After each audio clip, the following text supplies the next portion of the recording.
আজকের রেসিপি ভাজা মুগ দিয়ে চাল কুমড়ো। নমস্কার, আমি তনুজা। আমার হেসেলে আপনাদের স্বাগত।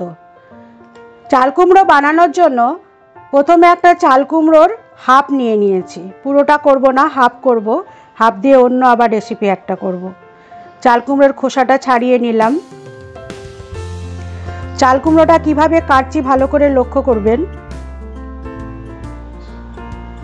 এইভাবে চাল কুমড়োটা কাটতে হবে, তাহলে খেতে অনেক ভালো হয়।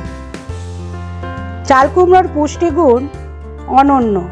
এতে vitamin C, calcium, magnesium, potassium এবং নানান ধরনের খনিজ থাকে। গ্যাস, অ্যাসিডিটি, কোষ্ঠকাঠিন্য সহ বিভিন্ন সমস্যা থাকলে চাল কুমড়ো নিয়মিত খেতে পারেন। দেখুন, চাল কুমড়োটাকে ঠিক এরকমভাবে কাটবো। কেটে খুব ভালো করে ধুয়ে নেব। আর গ্রেটারের যেই পোর্শনটা দিয়ে কাটছি ওই পোর্শনটা ভালো করে দেখে নিন। এই পোর্শনটা দিয়ে কুড়িয়ে নেবেন, তাহলে ঝিরঝিরে হবে।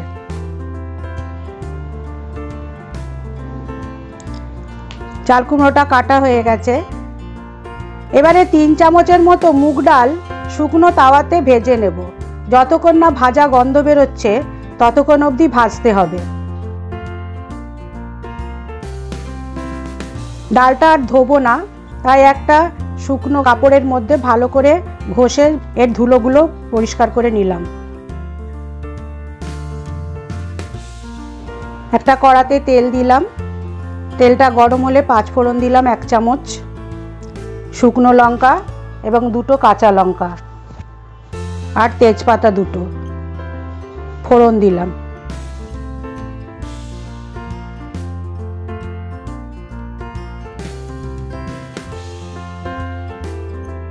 ফোড়ন থেকে যখন গন্ধ বেরোবে তখন চাল কুমড়োটা এর মধ্যে দিয়ে দেব।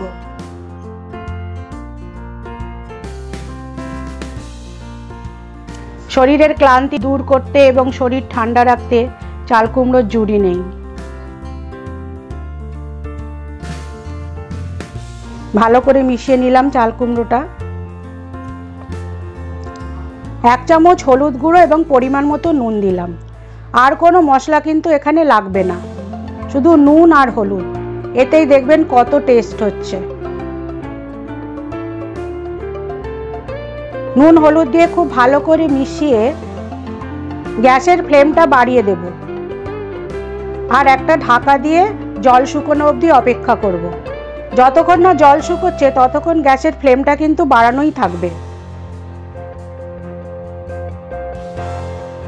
এই গরমে হালকা খাবারের মধ্যে মুগ ডাল কিন্তু অন্যতম। যদি হজমের সমস্যা থাকে তাহলে মুগ ডাল লাগে।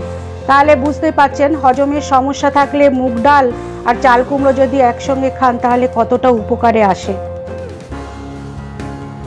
আর চাল কুমড়ো মুগ ডাল দুটোতেই প্রচুর পরিমাণে অ্যান্টিঅক্সিডেন্ট থাকে। আর যাদের ডায়াবেটিস আছে তারা তো অবশ্যই খাবেন। ডায়াবেটিসে খুবই উপকার চাল কুমড়ো এবং মুগ ডাল। একটু চিনি দিলাম পরিমাণ মতো। আমি 1/2 চামচ চিনি দিয়েছি। আপনারা যেরকম মিষ্টি খাবেন সেরকম চিনি দেবেন। আর মুগ ডালটা দিয়ে দিলাম, ভাজা মুগ ডালটা। ধনে পাতা আর কাঁচা লঙ্কা দিলাম, দিয়ে খুব ভালো করে মিশিয়ে নেব। লক্ষ্য করবেন আমি কিন্তু এটা ভাজা ভাজা করছি, একদম ভাজা ভাজা হবে।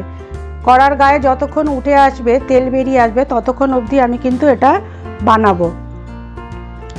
প্রথমে গ্যাসটা খুব বাড়ানোই থাকবে। যখন তেলটা বেরিয়ে আসবে গ্যাসটা কমিয়ে দেবো। দেখুন কত সুন্দর দেখতে হয়েছে এবং খেতেও অসম্ভব ভালো হয়। আপনাদের অবশ্যই এটা ভালো লাগবে। এবং যদি ভালো লাগে তাহলে একটা লাইক করবেন, শেয়ার করবেন, কমেন্ট করবেন আর সাবস্ক্রাইব তো করবেনই। এরপর আরও অনেক ভালো ভালো নিরামিষ রেসিপি আমি দেব। নমস্কার, ভালো থাকবেন সবাই।